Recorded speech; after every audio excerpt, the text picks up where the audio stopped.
الحمدللہ وحدہ والصلاة والسلام علی من لا نبی بعدہ اما بعد فاعوذ باللہ من الشیطان الرجیم بسم اللہ الرحمن الرحیم لتؤمنوا باللہ ورسولہ وتعزروہ وتوکروہ صدق اللہ العظیم۔ خدا اگر محمد کو پیدا نہ کرتا، خدا اگر محمد کو پیدا نہ کرتا، خدا کی قسم یہ خدائی نہ ہوتی۔ جہاں سے جہالت نہ کافور ہوتی، محمد کی اگر رہنمائی نہ ہوتی۔ نہ جنت نہ دوزخ خدا پیدا کرتا، نہ جنت نہ دوزخ خدا پیدا کرتا، اگر احمد کی جلوہ نمائی نہ ہوتی۔ خدا جانے شمس و قمر پوچھتے ہم، گر ہدایت محمد سے پائی نہ ہوتی۔ محمد پہ قرآن نازل نہ ہوتا، محمد پہ قرآن نازل نہ ہوتا، جہاں بھی کبھی روشنائی نہ ہوتی۔ دلوں میں عبادت محبت نہ ہوتی، کسی کی بھی مشکل کشائی نہ ہوتی۔ میرے انتہائی واجب الاحترام سٹیج پر تشریف فرما میرے معزز علماء کرام اور میرے معزز سامعین حضرات، السلام علیکم ورحمۃ اللہ وبرکاتہ۔ میرے معزز سامعین، میرے آقا سید الانبیاء خاتم الانبیاء محبوب رب العالمین امام الاولین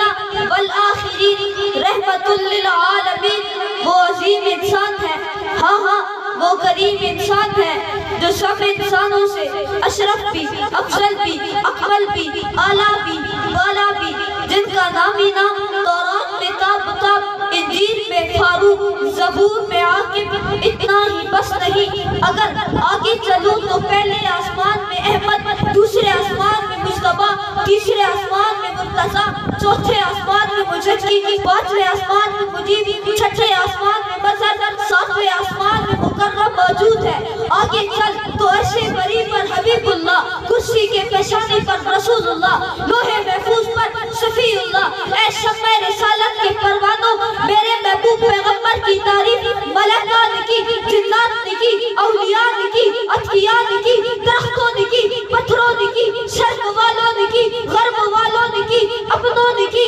غیروں نے کی، لیکن آخر میں یہ سب کہنے پر مجبور ہو گئے، یہ کس کی طاقت ہے کہ مدحت پہ زبان کھول سکے، یہ کس کی طاقت ہے کہ مدحت پہ زبان کھول سکے، جب خدا خود ہو قرآن میں ثنا خوان ان کا۔ اور کسی نے کہا کونین کی تخلیق کا مولا تو سبب ہے،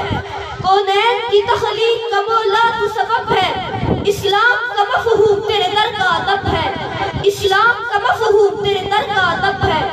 کہاں سے آیا ہے تیری سیرت کا قصیدہ، کہاں سے آیا ہے تیری سیرت کا قصیدہ، قرآن میں یاسین تیرے چہرے کا لقب ہے، والفجر کا مطلب تیرے چہرے کی تلاوت، والفجر کا مطلب تیرے چہرے کی تلاوت، واللیل تو مولا تیری زلفوں کا لقب ہے۔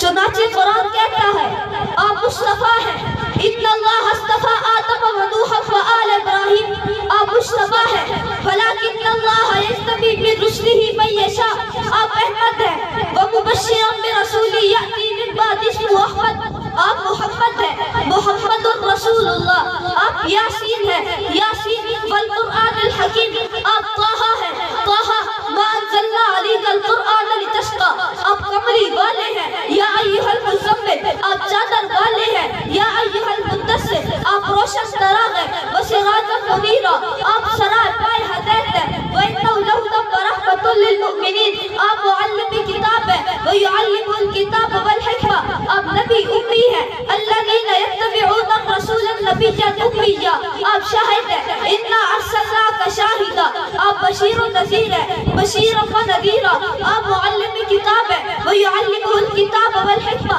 آپ صاحب خلق عظیم ہیں، فإنک لعلی خلق عظیم، آپ صاحب رفعت شان ہیں، ورفعنا لک ذکرک، آپ صاحب کوثر ہیں، انا اعطیناک الکوثر، آپ عبد کامل ہیں، سبحان الذی اسریٰ بعبدہ، آپ